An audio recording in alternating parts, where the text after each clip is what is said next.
I want to awake Wing Chun again. It's a sleeping art, need to be awakened, and we need to fight back and show the world that Wing Chun is not just for show. It does work in the street and also in the ring. You see, Wing Chun from ancient China's secret hall to the global stage of martial art is another story. Once we've been told as a secret, as a style of precision, speed, and economy. But today, when Wing Chun faces the real world combat, it often fails to show up. Why? And who is to blame? Now, who is now working now to bring it back? This isn't just theory, this is movement. This is a revival. We want to bring it back to show to the Wing Chun world that those who train Wing Chun that we, Wing Chun, can defend in the street and also in the gym and also in the ring against any other martial art. You see? Of course, the history of Wing Chun is more than 300 years ago. A woman named Ng Mui watched a crane and a snake fight, observing the balance, efficiency, and the structure. From that, she crafted a system to let the weak defeat the strong. She passed to Yim Wing Chun, who used it to defend herself. Over generation, masters like Leung Jan, Wah Shun, Yip Man, my sifu, and me, and even Yip Man taught Bruce Lee. And Bruce Lee have made Wing Chun's and Wing Chun philosophy ideas went across all over the world. Its philosophy of Wing Chun is simplicity, economy, directness, use the shortest path, don't waste energy, control the centerline, chi sao, sticky hand, train sensitivity and reflex. These are the bones of Wing Chun, beautiful and simple and elegant. But it sounds good, sounds beautiful, but can it work in the ring? You see, beauty is not enough in combat. Saying your philosophy and all your history is not enough for real combat, especially in the ring. You see? In contrast to MMA, striking, takedown, you see? So in modern fight, Wing Chun often looks fragile, look weak. Many schools became form-driven, practice Chilim Tao, Cham Kiu, Piu Chi, Chi Sao, but rarely spar with resistance. The techniques works in slow motion, but under pressure. We never incorporate low kicks, high kicks. There's no high kick in Wing Chun, right? They said, but we have to change that. And no repeated high impact striking. Wrestling, grappling, there's grappling in Wing Chun. I learned that too.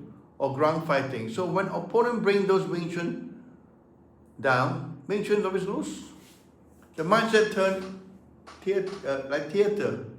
Talk about centerline, talk about structure, but when hands are flying, the body's panic.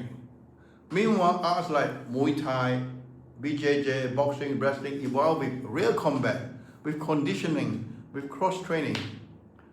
So you put a Wing Chun fighter in the ring with a tough Muay Thai striker, one strong kick on the structure, collapse. Or against a wrestler, snap it is to the ground and Wing Chun had no answer. But don't write Wing Chun off. Because somewhere out there, the people are fighting back, and I hope so. And I hope this video will awake all these so-called Wing Chun fighter, Wing Chun masters to understand that we're now living in a different world. No longer in a little village in China. So, let me show you people who are actually using Wing Chun in modern combat, not just theory. The Chinese woman world champion, UFC first world champion, Zhang Beili, she practiced Wing Chun. And she used it very effectively in her ring. And she won the world champion, first Chinese woman to win a world champion. Another famous called Tony Ferguson. It's very famous in the UFC. He's a veteran known for relentless pressure and orthodox move. But he always carried a Wing Chun wooden dummy into his camp. He used trapping, close-range elbows, and smothering aggression that echo Wing Chun feel. Joe Rogan even said, if you really know your stuff, Wing Chun works in the cage. Another person I came across is the legend Anderson the Spider Silver. He trained in Jeet Kune Do and Wing Chun. He used trapping, intercepting moves, and surprisingly, Wing Chun strike in several fights. In his fight against Stephen Bonner, he applies close-range strike and wrist control reminiscent of Wing Chun's ideas. John Jones is an undefeated fighter, but he's not strictly a Wing Chun practitioner. But he uses the oblique kick, which is very similar to Wing Chun concept. A diagonal kick to the knee. We call it the front push kick. So it shows how modern fighters pick elements, adapt them, and integrate them. It's great. Wing Chun is for everybody. A less famous name but interesting Brazilian name, Hugo Viana, UFC, MMA fighters. He leads Wing Chun among his ties alongside boxing and even Taekwondo. He doesn't fight using only Wing Chun, of course, but it's a signal that modern mixed martial artists are at least exploring its techniques. They start to appreciate and understand how useful Wing Chun techniques are when you're trained and use it properly, especially in the ring. These fighters shows you don't need to be dogmatic.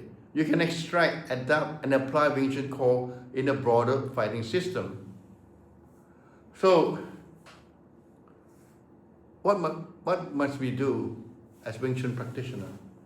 We should open up our eyes and see and learn. You see, it's important for us to learn and keep on learning. The world have changed. Wing Chun isn't stuck in a little village where you fight among each other. Now, it's a global world. So this is where the future lies. If Wing Chun wants respect, it must evolve. Here's how. Number one, realistic pressure training. Chi Sao is a beautiful tool, but it must lead to full contact sparring, glove, boxing, pad work, clinch, sparring. Let every Wing Chun move be tested and tested until you know it works. Cross-training. Look at other style of martial art, how do they do it? Use what works. Everyone is individual, so what is good for one student might not be good for another one. Learn low kicks, high kicks, learn grappling. Understand, Wing Chun idea against what? Let your art survive by adapting. You need physical conditioning, strength, conditioning, explosiveness, cardio, running. Wing Chun must live in a strong body. Without that, structure collapses under fatigue.